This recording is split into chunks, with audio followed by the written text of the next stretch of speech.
welcome to Hidden in the Universal Vault. I'm Ryan, your host. Well, we're starting out September with a not very strong film. We'll get to that film. We'll get to that film in a bit.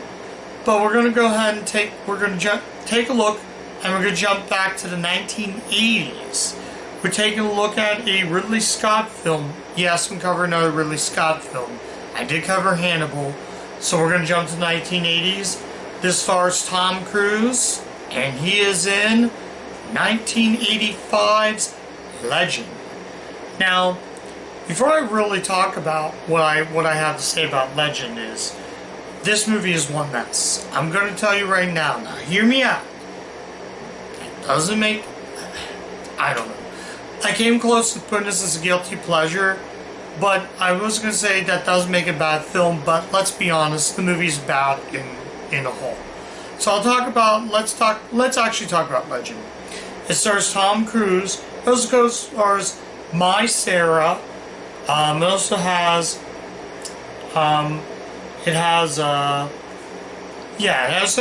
Tim Curry's Lord of Darkness. It also co-stars David Bannon, Alice Pennington, Playton, Billy Bartley. I think he was also in Willow, and Cork Harbert. They all star in Legend. Now, I don't really know what to say about this film. It has music by Jerry Goldsmith. It has fantastic makeup effect by Rob Bottin. His previous work for Universal was The Thing in 1982. He did the makeup on that. Now, Legend focuses on Tom Cruise. He plays Jack. He's a sort of like sword and sorcerer. We enter Princess Lily, who is My Sarah, and they're up in battle to go against Lord of Darkness, Tim Curry. He meets up with these goblins who's sort of weird enough. Basically, they kind of sound like that 1964 Walt Disney World's Fair, the New York World's Fair. They kind of sound like that, and they get real annoying. This movie is one jumbled mess that can't really figure out what's going on. Is this a sword and sorcery film? Is it an action film? They jumble. One scene, the princess throws a ring. Then Tom Cruise does this flip and swan dives into the water. Then we got her like doing that during the rain scene. It's the biggest problem really Scott is, the biggest problem with his films are pacing. He just likes to jumble, just likes to go from a quick point A to a quick point B. The action scenes isn't really good. I don't really know what to qualify Legend. It's really, really sad when you have an awesome idea. I really want to like Legend, but I can't really say that it's anything good. This was also one of the runners-up for the Race to 200, by the way. But it wasn't the winner. But I can't really... I don't know.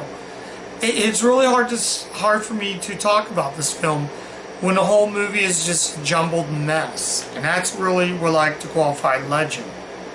Like, the makeup effects, the cinematography is great. It's really sad when the technicals are actually the best part of this mess of a film. And I guess I'll run it down quick.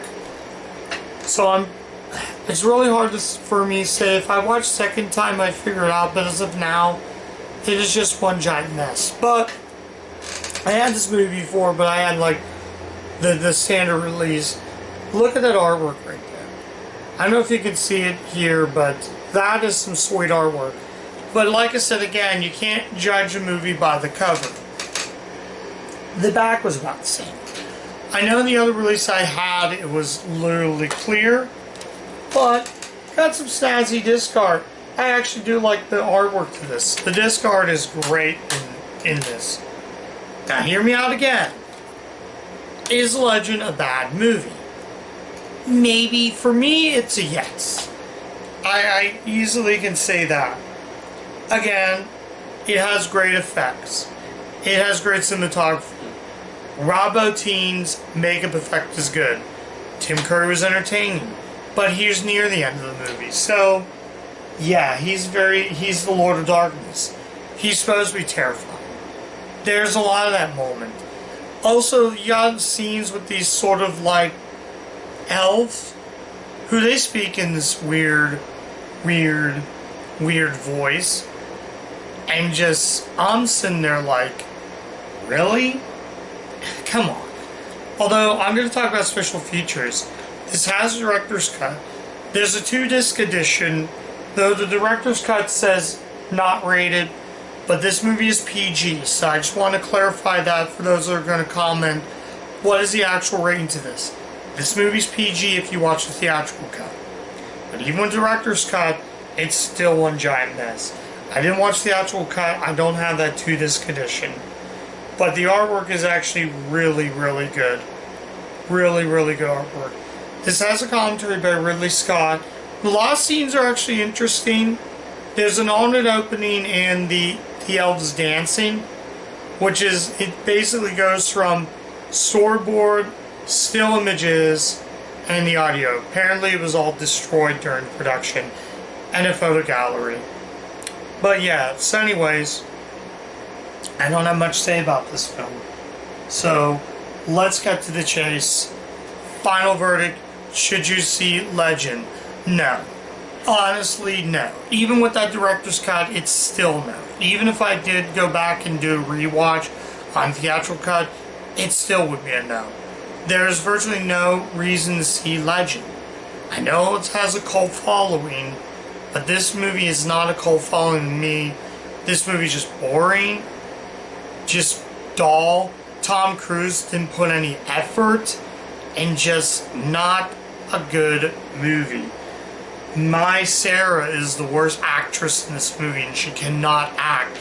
She just comes off annoying. She's not a princess. She's just annoying. You should just call her Princess Annoying. They're not as annoying as the other characters, not as annoying as the two characters in Wisdom of Friendship, but she's dang close to being that. She's not compelling. If you want a sword and sorcery film that was made in 1985, just go with the Disney classic Black Cauldron. That movie I enjoyed a heck of a lot better, and I can tell you that movie is more enjoyable than this.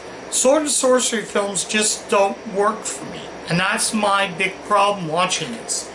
It just does not work.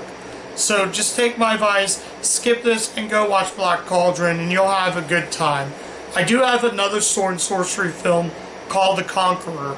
We'll get to that one. We'll get to that one eventually. But until then, don't watch Legend. It's not worth your time.